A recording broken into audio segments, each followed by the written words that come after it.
Hi friends, welcome back to Masters of Chemistry. So today in this video session we are going to discuss the introduction to analytical chemistry, and upcoming few video sessions also we are going to discuss the what is meant by analytical chemistry, what is the qualitative and quantitative analysis, what is meant by titration, and some of the words which are oftenly used in analytical chemistry. So that we are going to study in this video sessions. So today in this video session we are going to discuss general introduction to analytical chemistry, what is meant by the qualitative analysis and quantitative analysis, which are the very important concepts in analytical chemistry. Then we are going to study some of the methods which are used in qualitative and quantitative analysis in order to study the analytical chemistry. So the basic topic is very important. So let's start to study in detail what is meant by the analytical chemistry. Now basically analytical chemistry, it is the branch of chemistry which deals with the study of identification, separation and determination of composition of matter. So the basic idea of this definition is that if you have an unknown sample, now the first question what comes in your mind, that first we have to identify what is present in the sample. So if you determine what is present inside this given sample, then we have to separate the sample, and lastly we are going to determine the composition of matter. So this process can be takes place in this analytical chemistry. So another one definition of analytical chemistry is that the analytical chemistry is the qualitative and quantitative analysis of composition of matter. Now what is meant by this qualitative and what is meant by this quantitative, that can be understood by using this diagrammatic representation. The analysis can be classified into two words. One is the qualitative analysis, another one is the quantitative analysis. The qualitative analysis is the first step of analyzing any material, and quantitative analysis is the second method. Qualitative means what is present in the unknown sample. Suppose you have given any sample which is unknown to you, then what is present in this sample, that we called as qualitative analysis. And the quantitative analysis means how much amount of that ingredient present in this sample, that we called as quantitative analysis. Now let's understand what is the concept of qualitative and quantitative analysis by taking a simple example. Suppose inside this beaker the sodium chloride solution is possessed, but we don't know which type of solution it is. Now the first step of analyzing this solution is that we have to identify what is present inside this solution and what is the composition of this solution. If we identify this is the sodium chloride solution and the composition of this solution is sodium chloride and water. Now the second step of analysis is that what is the amount of sodium chloride and what is the amount of water present inside the solution. So the first step of analyzing the composition and what is present inside the solution is called as qualitative analysis, and the measurement of amount of this sodium chloride and water is called as quantitative analysis. Such as suppose that 4 gram of sodium chloride solution is dissolved in the 10 ml of water. So this amount we call as quantitative analysis. Now let's define what is meant by this qualitative and quantitative analysis. The qualitative analysis. The qualitative analysis means the analysis of quality of a substance, such as the concentration of the substance or the composition of the substance.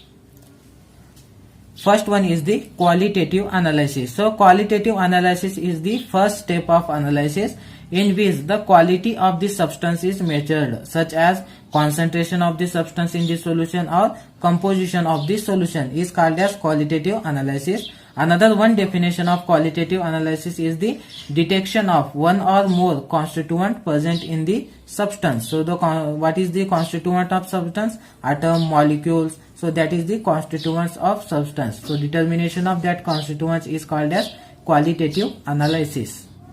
Now the second one is the quantitative analysis. The quantitative analysis is the analysis in which the quantity of the substance is measured, such as weight, mass and volume.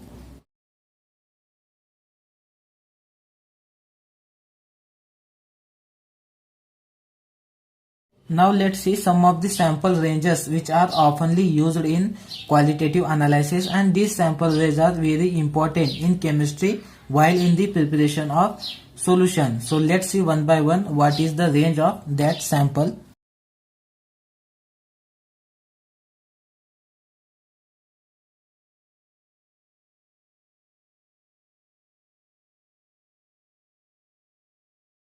So these are the sample ranges which are oftenly used in qualitative analysis. First one is the microanalysis. So in microanalysis, the sample range is from 100 mg to 1 gram. Second one is the semi-microanalysis. In this, the sample range is 10 mg to 100 mg. Third one is the microanalysis, in which the sample range is 1 mg to 10 mg. And the fourth one is the ultra microanalysis, in which the sample range is less than 1 mg. Now the classification of quantitative analysis. The quantitative analysis is the very important analysis in the chemistry, which is used to measure the amount of substance present inside the solution or in the matter. So the quantitative analysis again classified into two types. One is quantitative analysis by classical method, also called as chemical method, and second one is the quantitative analysis by instrumental method. So the first one is the classical method. So in the classical method means the traditional method or old method. So in the classical method, the amount of sample is determined by a chemical operation, such as by using the simple glassware and simplest instrumentation, generally what we do in our laboratory. The classical method again classified into three categories. One is the gravimetric analysis, also called as gravimetry. Second one is the volumetric analysis, also called as titrometry, or simply it is called as titration method. And second one is the volumetry. Now what is meant by this method? Let's understand one by one. Now in gravimetric analysis, the given sample is converted into its pure form by means of either precipitation method or by means of thermal method, and the weight of the pure sample is recorded. For example of gravimetric analysis is the analysis of iron and copper, that is gravimetric analysis of iron that we do in our bachelor degree. So in gravimetric analysis of iron, first we take the iron sulfate solution, and this iron sulfate solution is allowed to react with the proper solvent, and the precipitation is formed. The formed precipitation is filtered by using a ashless filter paper, and this filtered precipitate is dried in an electrical oven, and lastly this dried precipitate is completely ashed by using a muffle furnace, and this is the pure form of iron which can be weighted afterwards. Now the second method is volumetric analysis, simply it is called as titrometry or titration method. So generally in each semester we do this titrometric analysis or volumetric analysis. In this case, the volume of the unknown solution can be determined by measuring the concentration of the unknown solution by using the solution of known concentration, which is also called as standard solution. So what is meant by this standard solution, what is meant by titration, that all we are going to discuss in the next video sessions. So they are in the presence of the suitable indicator. So indicate what is indicator, that also we are going to study in the next video. Now the third technique is volumetry. So in the volumetry, the volume of gas, either it is evolved gas or the observed gas in the chemical reaction, so that we are going to measure in the volumetry. The second classical method is instrumental method. In instrumental method, the analysis is carried out of a substance by using these complicated instruments. So in instrumental method, we have three methods. One is the electrical method, second one is the thermal analysis method, and spectroscopic method. So what is meant by electrical method, thermal method, and spectroscopic method? Let's understand one by one. So the electrical method. So electrical method is the analyzing method in which the measurement of current, voltage, or the resistance is measured by measuring the concentration of particular species in the solution. Suppose we have a sodium chloride solution.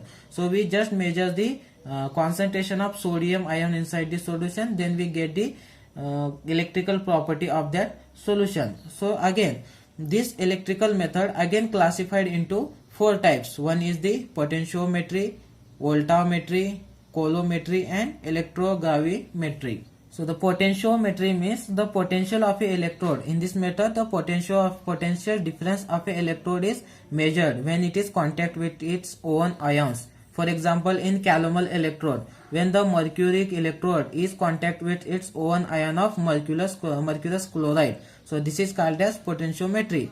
Now second one is the voltammetry. So the voltammetry is the measurement of current at a microelectrode and at a specific voltage. We apply the specific voltage to a microelectrode, then the current is measurement takes place. So this is called as voltammetry. Third one is the coulometry. So this coulometry is the measurement of current when a electrochemical reaction takes place inside a material. So in the electrochemical reaction, the electricity is generated. So that we are going to study in the coulometry. This coulometry also called as conductometry. Now fourth one is the electrogravimetry. In this electrogravimetry, the electrolysis is carried out and the deposition of material takes place one of the electrode. We use two electrode, so the deposition of this used material takes place one of this electrode. So this type of process we called as electrogravimetric analysis. Now the second method of instrumental analysis is thermal analysis method. So in this thermal analysis method, the change in weight or the change in temperature of the substance or energy of the substance is measured as a function of temperature or time. Meaning of that is, by changing the temperature or time of the any solid material, the change in either enthalpy of the substance or temperature or weight of this given solids, that we are going to study in thermal analysis method. So in thermal analysis, again we have three methods. One is thermogravimetric analysis. In short, it is called as TGA, differential thermal analysis DTA, and differential scanning calorimetry DSC. So this is the higher level studies, so that we are going to study in the next session. So in the next video, we are going to discuss what is meant by the titration, what is titrant, and what is the analyte, and what is indicator. So thank you for watching.